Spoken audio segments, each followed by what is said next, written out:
کثرت سے درود پڑھنا. رسول اللہ صلی اللہ علیہ وسلم نے فرمایا جمعہ کے دن اور جمعہ کی رات کو کثرت سے مجھ پر درود پڑھا کرو. بس جو آدمی مجھ پر ایک دفعہ درود بھیجے گا اللہ اس پر 10 رحمتیں نازل کرے گا. اللہم صلی علی محمد. رسول اللہ صلی اللہ علیہ وسلم نے فرمایا تمہارے افضل دنوں میں سے جمعے کا دن ہے. اسی دن آدم علیہ السلام پیدا کیے گئے, اسی دن ان کی روح قبض کی گئی, اسی دن سور پھونکا جائے گا اور اس دن سب لوگ بے ہوش ہوں گے. اس لیے اس دن مجھ پر کثرت سے درود بھیجا کرو کیونکہ تمہارا درود مجھ پر پیش کیا جاتا ہے. کہتے ہیں لوگوں نے پوچھا یا رسول اللہ ہمارا درود آپ پر کس طرح پیش کیا جائے گا جبکہ آپ کا جسم بوسیدہ ہو چکا ہوگا؟ تو آپ نے فرمایا بے شک اللہ عز و جل نے انبیاء کے جسموں کو زمین پر حرام کر دیا ہے, یعنی فرشتوں کے ذریعے آپ تک درود پہنچایا جاتا ہے. انبیاء کے جسموں کو مٹی نہیں کھاتی, صحیح سلامت ہوتے ہیں ان کے جسم. سورۃ الکہف پڑھنا. نبی صلی اللہ علیہ وسلم نے فرمایا جو شخص جمعہ کے دن سورۃ الکہف پڑھتا ہے تو اس کے لیے دوسرے جمعے تک نور روشن رہتا ہے. غسل کرنا.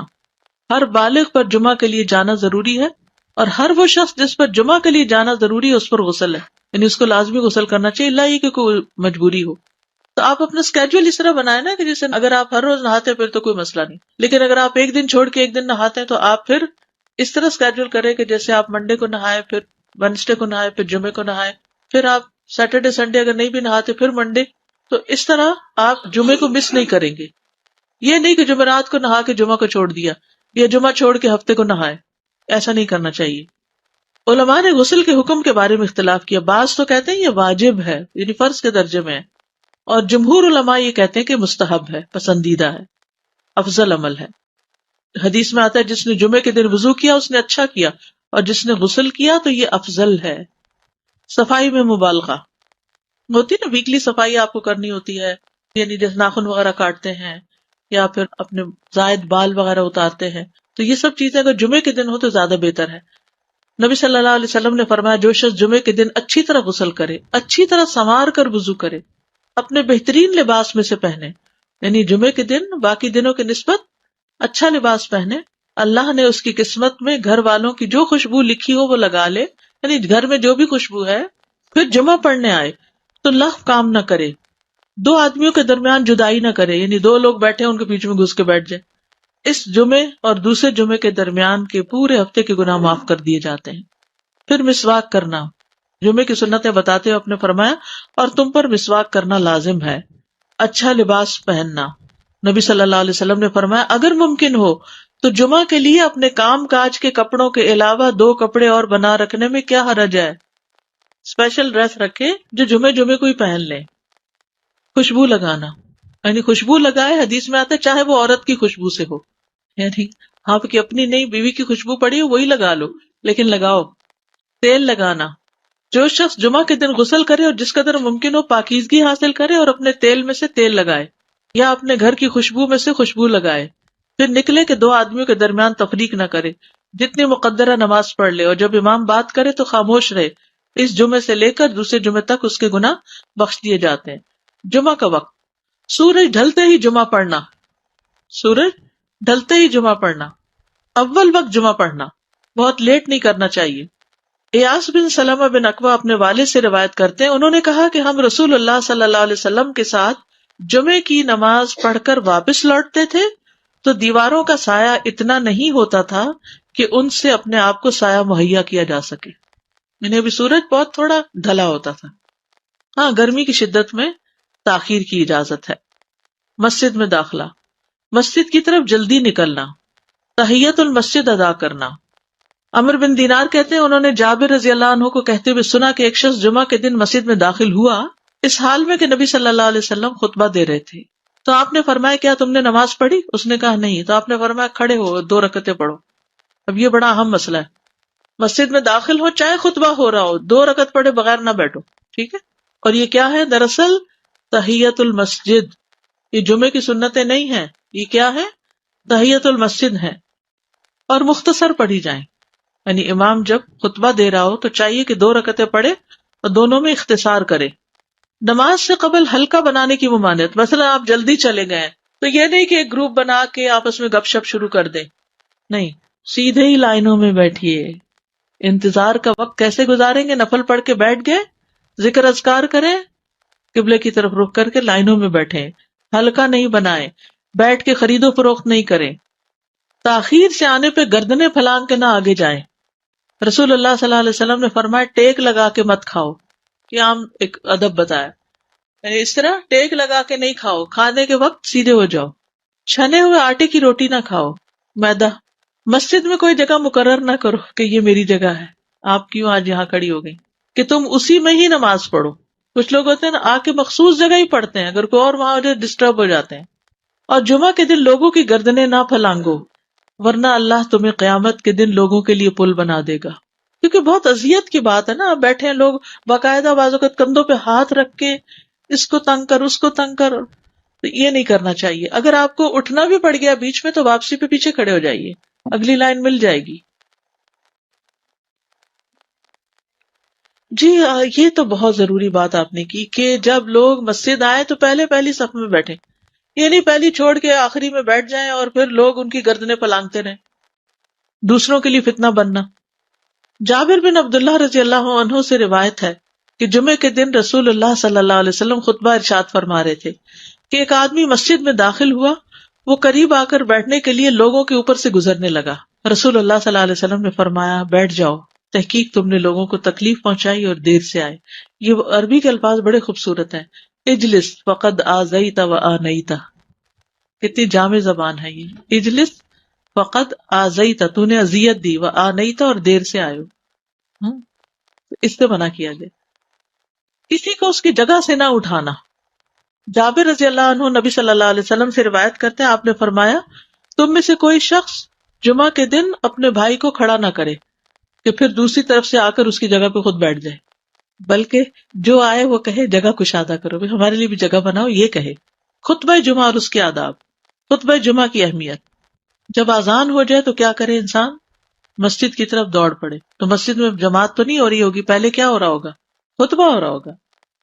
امام کا خطبے سے پہلے سلام کرنا۔ نبی صلی اللہ علیہ وسلم جب ممبر پر چڑھتے تو حاضرین کو السلام علیکم کہتے۔ امام کا کھڑے ہو کر خطبہ دینا۔ رسول اللہ صلی اللہ علیہ وسلم کھڑے ہو کر خطبہ دیتے، پھر بیٹھ جاتے، پھر کھڑے ہوتے اور کھڑے ہو کر خطبہ دیتے، یعنی بیچ میں تھوڑا سا بیٹھ بھی جاتے تھے۔ جس نے تمہیں یہ خبر دی کہ آپ بیٹھ کر خطبہ دیتے تھے تو تحقیق اس نے جھوٹ بولا۔ بس یقیناً اللہ کی قسم میں نے آپ کے ساتھ 2000 سے زائد نمازیں پڑھی ہیں، یعنی جن میں بہت سے جمعے بھی آئے ہیں، تو ایسا کچھ نہیں۔ امام کا 2 خطبے دینا، یعنی کھڑے تھے پہلے، پھر ذرا بیٹھ گئے، پھر دوسری دفعہ اٹھے، تو یہ 2 خطبے ہو گئے۔ مختصر خطبہ دینا۔ آپ کے خطبات چند کلمات ہوا کرتے تھے، بہت لمبی تقریریں نہیں۔ آپ کا خطبہ درمیانہ ہوتا تھا۔ نبی صلی اللہ علیہ وسلم نے فرمایا آدمی کا نماز کو لمبا کرنا اور خطبے کو مختصر کرنا اس کی سمجھداری کی علامت ہے۔ بس نماز لمبی کرو اور خطبہ مختصر کرو، کیونکہ بعض بیان جادو جیسا اثر رکھتے ہیں، یعنی تھوڑے بھی بات کرو گے تو دل میں چلی جائے گی۔ نماز پہ زیادہ توجہ۔ نبی صلی اللہ علیہ وسلم کا خطبے میں سورۃ قاف پڑھنا۔ حارثہ بن نعمان کی بیٹی سے روایت ہے، کہتی ہے کہ میں نے سورۃ قاف رسول اللہ صلی اللہ علیہ وسلم سے سن کر حفظ کر لی۔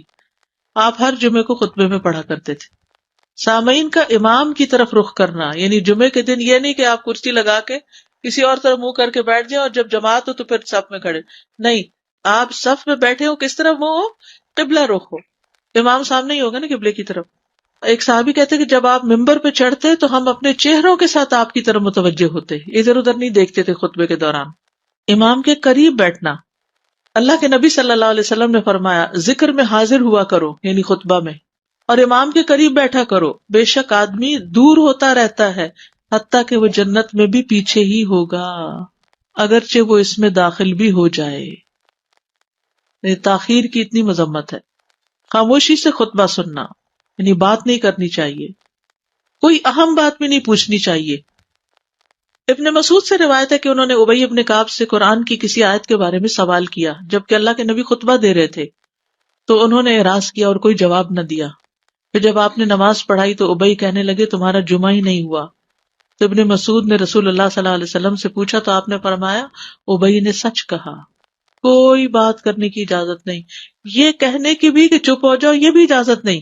عبداللہ بن مسعود کہتے کہ جب امام جمعہ کے لیے آ گیا پھر تمہارا اپنے ساتھی سے یہ کہنا کہ خاموش رہو لغویت کے لیے کافی ہے، یہ بھی لغو بات ہے۔ کوئی لغو حرکت نہ کرنا، کنکریوں سے نہ کھیلنا، فون سے نہیں کھیلنا، میسجز چیک نہیں کرنا، انگلیوں میں انگلیاں ڈال کے پٹاخے نہیں بجانا، گوٹ مار کے نہیں بیٹھنا. گوٹ مار کے کیسے بیٹھتے ہیں؟ گھٹنے اوپر کر کے اور یوں ایسے گھٹنوں کے گرد ہاتھ ڈال کے. کئی دفعہ ایسے نظر آتا ہے کہ خطبے میں لوگ اس طرح بیٹھے ہوتے ہیں کیونکہ پتہ نہیں ہے. یعنی آپ چوکڑی مار سکتے ہیں. آپ سب سے افضل پوزیشن تو یہ ہے کہ جیسے نماز کے اتحیات میں ہم بیٹھتے ہیں، لیکن کچھ لوگ اس طرح بیٹھ نہیں سکتے، چلے کرسی بھی بیٹھ جائیں. اگر کرسی نہیں ہے، نیچے بیٹھے ہیں تو چوکڑی مار کے بیٹھ جائیں، مگر ٹانگیں اس طرح پیٹ کے ساتھ لگا کے گھٹنوں پہ ہاتھ کو بل دے کے اس طرح نہیں بیٹھے. اگر مجبوری ہے تو وہ اور بات ہے، لیکن یہ کہ بلا وجہ نہیں کرنا چاہیے کیونکہ ادب کے خلاف ہے. اونگ آنے پر جگہ بدلنا. نبی صلی اللہ علیہ وسلم نے فرمایا اگر جمعہ کے دن کسی کو مسجد میں اونگ آنے لگے تو اپنی اس جگہ کو دوسری جگہ سے بدل لے. کہ بعض اوقات ایسا ہوتا ہے نا، خطبے کے وقت بڑی سکینت ہوتی ہے اور آخری خطبہ تو آپ نیند میں ہی سنتے ہیں. نماز جمعہ کی رکعت 2 رکعت ہے فرض بس. جمعہ کی نماز 2 رکعتیں ہیں اور ان دونوں میں قرات ہوتی ہے. نبی صلی اللہ علیہ وسلم جمعے میں سبح اسم ربک الاعلی اور حل اتی کا حدیث الغاشیہ پڑھتے. کبھی جمعہ اور عید کٹھے ہو جاتے تب بھی دونوں نمازوں میں یہی صورت پڑھتے تھے. ٹھیک ہے. اسی طرح صبح کی نماز میں جمعے کے دن الف لام میم التنزیل اور حل اتی علی الانسان کی قرات کرتے اور نماز جمعہ میں سورۃ الجمعہ اور منافقین کی تلاوت کرتے. یعنی یہ بھی ملتا ہے. فرض کے بعد 2 رکعت پڑھنا. عبداللہ بن عمر سے روایت ہے انہوں نے رسول اللہ صلی اللہ علیہ وسلم کی نفل نماز کو بیان کیا اور کہا کہ آپ جمعے کے بعد کوئی نفل نماز نہیں پڑھتے تھے حتیٰ کہ واپس تشریف لے جاتے، پھر اپنے گھر میں 2 رکعت پڑھتے تھے. اب جو لوگ گھر نہیں جاتے تو پھر وہیں پر وہ پڑھ لیتے ہیں، ورنہ آپ صلی اللہ علیہ وسلم اپنی سنتیں وغیرہ گھر میں پڑھتے تھے. اور اسی طرح 4 بھی پڑھی جا سکتی، 2 بھی ہیں 4 بھی ہیں. آپ صلی اللہ علیہ وسلم نے فرمایا جب تم میں سے کوئی جمعہ پڑھ چکے تو اس کے بعد 4 رکعتیں پڑھے. یہ آپ کا حکم ہے. تو جب آپ کا 2 چیزیں ہوتی ہیں سمجھنے کے لیے، ایک آپ کا فعل ہوتا ہے اور ایک آپ کا حکم ہوتا ہے. تو ہمارے لیے کیا ہے جو آپ کا حکم ہو. جمعے کے بعد کوئی اور نماز پڑھنے سے پہلے گفتگو کرنا، یعنی سنت پڑھنے سے پہلے گفتگو کرنا. اسما بن مالک سے مرفوعاً روایت ہے کہ جب تم میں سے کوئی آدمی جمعہ کی نماز پڑھے تو اس کے بعد اس وقت تک کوئی نماز ادا نہ کرے جب تک کسی سے کلام نہ کرے یا اس جگہ سے نکل نہ جائے. پہلے منع تھا، اب کوئی نہ کوئی بات کر لینی چاہیے. نہیں سمجھ آئی؟ یعنی جمعہ پڑھ لیا آپ نے اور پھر کسی سے آپ سلام دعا کر لیں، اس کے بعد سنت پڑھیں یا نفل جو بھی. ٹھیک ہے. اور گھر جانا ہے تو گھر جا کے پڑھیں، اور اگر گھر نہیں جانا، کام پہ جانا ہے تو ادھر ہی پڑھ کے چلے جائیں. کتنا پیارا ہے ہمارا دین کہ اتنا لمبا بھی چپ کر روزہ نہیں رکھوایا. بالکل.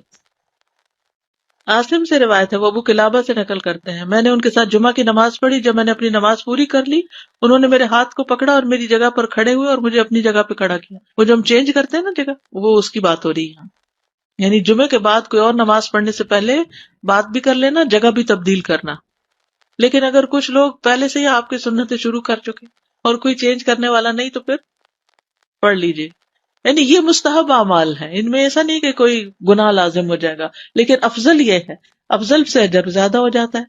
جمعہ کے دیگر احکام. 1 رکعت پانے پر بھی جمعہ ادا ہو جاتا ہے. یعنی اگر کسی کو رش مل گیا، پارکنگ نہیں ملی اور 1 رکعت میں بھی پہنچ گیا تو جمعہ ہو گیا. امام سے دعا کا کہنا. انس کہتے ہیں کہ ایک سال نبی صلی اللہ علیہ وسلم کے عہد میں لوگ قحط میں مبتلا ہوئے. جمعہ کے دن میں نبی صلی اللہ علیہ وسلم کے خطبہ پڑھنے کے دوران میں ایک اعرابی کھڑا ہو گیا. کہا یا رسول اللہ، مال تباہ ہو گئے، بچے بھوکے مرنے لگے، اس لیے آپ اللہ سے ہمارے حق میں دعا کیجیے. آپ نے اپنے دونوں ہاتھ اٹھائے. اس وقت آسمان پر بادل کا ایک ٹکڑا بھی نہیں تھا. قسم ہے اس ذات کی جس کے ہاتھ میں میری جان، آپ نے ہاتھ اٹھائے بھی نہیں تھے کہ پہاڑوں کی طرح بادل کے بڑے بڑے ٹکڑے امڑ آئے. یہ معجزہ ہے آپ کا، آپ کی دعا قبول ہو گئی. پھر آپ ممبر سے ابھی اترے نہیں تھے کہ میں نے آپ کی داڑھی پر بارش کے قطروں کو ٹپکتے ہوئے دیکھا. اس دن خوب بارش ہوئی. پھر دوسرے دن، تیسرے، چوتھے، حتیٰ کہ دوسرے جمعے تک سلسلہ جاری رہا. دوسرے جمعے وہی عرابی یا کوئی اور کھڑا ہو گیا اور کہا یا رسول اللہ، چھتیں گر گئی، مال ڈوب گیا، اس لیے آپ ہمارے لیے اللہ سے دعا کیجیے. چنانچہ آپ نے اپنے دونوں ہاتھ اٹھائے اور فرمایا اے میرے اللہ، ہمارے ارد گرد برسا، ہم پر نہ برسا. اور بدلی کے جس طرف اشارہ کرتے وہ بدلی ہٹتی جاتی اور مدینہ ایک حوض کی طرح ہو گیا. وادی کنات 1 مہینے تک بہتا رہا. جو شخص بھی کسی علاقے سے آتا تو اس پر بارش کا حال بیان کرتا، جیسے ہوتا ہے نا کوئی فلڈ آ جائے یا کچھ ہریکین، تو پھر ہر کوئی موضوع گفتگو ہو جاتا ہے. جمعے کے دن قبولیت کی گھڑی ہوتی ہے، اس وقت اللہ سے بھلائی مانگنی چاہیے. رسول اللہ صلی اللہ علیہ وسلم نے فرمایا جمعے کے دن میں ایک گھڑی ایسی ہے کہ کوئی مسلمان اللہ سے کسی خیر کا سوال کرتے ہوئے اس کی موافقت نہیں کرتا مگر اللہ اسے وہی خیر عطا کر دیتا ہے. فرمایا یہ ایک چھوٹی سی گھڑی تھوڑی دیر کے لیے ہوتی ہے اور یہ ہر جمعے کو ہوتی ہے. ٹھیک ہے. اور خصوصاً نماز میں بھی اگر کوئی دعا کر رہا ہوتا ہے نا انسان تو وہ بھی قبول ہو جاتی ہے. نماز میں دعا کہاں ہوتی ہے؟ شروع میں ہوتی ہے، رکوع میں ہوتی ہے، سجدے میں ہوتی ہے، تشہد میں ہوتی ہیں. تو اگر یعنی جمعہ پڑھ رہے ہیں اور بیچ میں دعائیں آ گئی ہیں تو ہو سکتا ہے وہی گھڑی آ گئی ہو اور آپ کی دعا قبول ہو جائے. اور یہ تورات میں بھی اس کا ذکر تھا. ابو ہریرہ رضی اللہ عنہ کہتے ہیں کہ رسول اللہ صلی اللہ علیہ وسلم نے فرمایا بہترین دن جس میں سورج طلوع ہوتا ہے جمعہ کا دن ہے. اس دن میں ایک گھڑی ایسی ہے کہ نماز کی حالت میں اگر کوئی مسلمان بندہ اللہ عز و جل سے کچھ طلب کرے تو وہ اس کو ضرور دیتا ہے.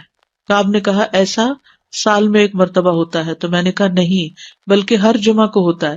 کہتے ہیں پھر کعب نے تورات پڑھی تو کہا نبی صلی اللہ علیہ وسلم نے سچ فرمایا. ابو ہریرہ رضی اللہ عنہ کہتے ہیں کہ میں بعد میں عبداللہ بن سلام سے ملا اور ان سے اپنی اور کعب کی مجلس کا بتایا تو عبداللہ بن سلام رضی اللہ عنہ نے کہا میں جانتا ہوں وہ گھڑی کب آتی ہے. ابو ہریرہ نے کہا مجھے بھی بتائیے. انہوں نے کہا وہ جمعہ کے دن میں آخری گھڑی ہے. میں نے کہا یہ جمعے کے دن کی آخری گھڑی کیسے ہو سکتی ہے؟ حالانکہ رسول اللہ صلی اللہ علیہ وسلم نے فرمایا جو مسلمان بندہ اس کو نماز پڑھتے ہوئے پائے. اس وقت میں کوئی نماز نہیں پڑھی جاتی. تو عبداللہ بن سلام نے کہا کیا رسول اللہ صلی اللہ علیہ وسلم نے یہ نہیں فرمایا جو شخص نماز کے انتظار میں بیٹھا رہے وہ گویا نماز ہی کی حالت میں ہے حتیٰ کہ نماز پڑھ لے؟ کہتے ہیں میں نے کہا ہاں. تو انہوں نے کہا بس یہی ہے. یعنی اس وقت کیا کرنا چاہیے؟ آخری گھڑی میں وضو وغیرہ کر کے مغرب کی نماز کے انتظار میں بیٹھ کے دعائیں کریں، اذان ہو تو نماز پڑھ لیں. عصر کے بعد سے مغرب تک کا وقت ہے. انس بن مالک سے روایت ہے کہ نبی صلی اللہ علیہ وسلم نے فرمایا جمعہ کے دن اس گھڑی کو جس میں دعا کی قبولیت کی امید کی جاتی ہے عصر سے لے کر سورج ڈوبنے تک کے درمیان تلاش کرو اور دن کی آخری گھڑی ہے. تو اللہ سبحانہ وتعالی ہمیں اس دن کی برکتوں سے فائدہ اٹھانے کی توفیق عطا فرمائے. جی کوئی سنتیں نہیں ہیں جمعہ سے پہلے، کوئی سنتیں نہیں، 4 سنتیں نہیں ہیں، صرف 2 رکعتیں تحیت المسجد ہیں، بعد میں 2 یا 4 پڑھی جا سکتی. بہت زبردست مسئلہ حل ہو گیا. دوسری بات یہ کہ وہ ابھی آپ نے بتایا کہ بات کر کے ہم پڑھیں سنتیں جمعے کی نماز کے بعد. جی ذرا سا سلام دعا کر لیں دائیں بائیں. لیکن وہ جتنا کہ فرض پڑھنے کے بعد آیت الکرسی جو ہے وہ بغیر بات کیے پڑھی. جی وہ پڑھ کے تو پھر اس کے بعد سلام کر لیں. تو سنت پڑھنے سے پہلے بات کرنی ہے، آیت الکرسی پڑھنے سے پہلے نہیں. استاذ میں یہ سوچ رہی تھی کہ اتنا اہم ٹاپک ہے جمعے کے حوالے سے، تو ہم سب اپنے اوپر اگر لازم کر لیں کہ اپنے گھر کے مردوں کو ضرور بتائیں، جی ہاں. کیونکہ یہاں پہ جمعے کے دن اتنی پرابلمس دیکھنے میں آتی ہیں باہر بھی اور اندر بھی، تو یہ بہت ضروری ہے، بہت ضروری ہے کہ اہمیت جانے پہلے. جی السلام علیکم استاذہ، آپ نے بتایا کہ اگر آخری رکعت بھی مل جائے تو جمعہ ہو جاتا ادا ہو ہے. جاتا ہے. So it's not like the خطبہ از لازم. نہیں ویسے تو وہ شروع میں جانے کا جو اجر و ثواب ہے، اور لیکن خطبہ اگر نہیں ملا کسی وجہ سے تو اس شخص کا جمعہ قضا نہیں ہوا. اوکے کیونکہ وہاں مسجد میں لوگ یہ کہتے ہیں آپ خطبہ میں لیٹ آئے ہو، اب آپ کو دوسرا خطبہ پکڑنا ہوگا. نہیں because then you can find the جمعہ. اور سیکنڈ ایک بات آپ نے کہی کہ 2 رکعتیں ہیں جمعہ کی فرض جو مسجد میں ہے، بٹ اگر عورت گھر پر ہے تو پھر 4 ہی ہوئے گی ظہر کی. اوکے ظہر کی 4 پڑے گی. استاذہ جی 2 کوشچنز ہیں. ایک یہ کہ جب خطبہ ختم ہوتا ہے اور جب نماز کے لیے کھڑے ہوتے ہیں تو وہ اس وقت بھی خاموشی ہونی چاہیے، جیسے لوگ کہتے ہیں صف جوڑ لیں یا آگے آ جائیں، تو اس وقت بھی بات کی خاموشی بالکل. استاذہ بعض لوگ آپ خاموش رہتے ہیں لیکن لوگ آ کے آپ کو یا تو اشارے سے سلام کرتے ہیں یا پھر ہاتھ ملانا چاہتے ہیں، نظریں جھکا لیں. اسے ہاتھ بھی نہیں ملانا چاہیے. ہاتھ ملا لیں لیکن نظریں جھکا لیں تاکہ بات نہ کریں، کیونکہ آپ کو پتا ان کو نہیں پتا تو پھر بد اخلاقی بھی لگتی ہے کہ وہ بول رہے ہیں اور آپ کچھ نہیں کہہ رہے. جزاک اللہ خیر. یعنی اپنے عمل سے بتا دیں کہ بولنا نہیں. جی السلام علیکم ورحمۃ اللہ وبرکاتہ. استاذہ جب ہم مسجد میں نماز پڑھتے ہیں سنتیں ادا کرتے ہیں تو ہم 4 ادا کرتے ہیں، سننے میں یہ آتا ہے کہ اگر ہم گھر آ کے ادا کریں گے تو 2 ادا کریں گے، کیا یہ صحیح بات ہے؟ نبی صلی اللہ علیہ وسلم چونکہ گھر جا کے 2 پڑھا کرتے تھے لیکن آپ نے ہمیں 4 ادا کرنے کا حکم دیا ہے تو اس لیے 4 بھی ادا کر سکتے ہیں. جی جزاک اللہ خیر. وہی آپ بات ہے کسی کو بتانے کی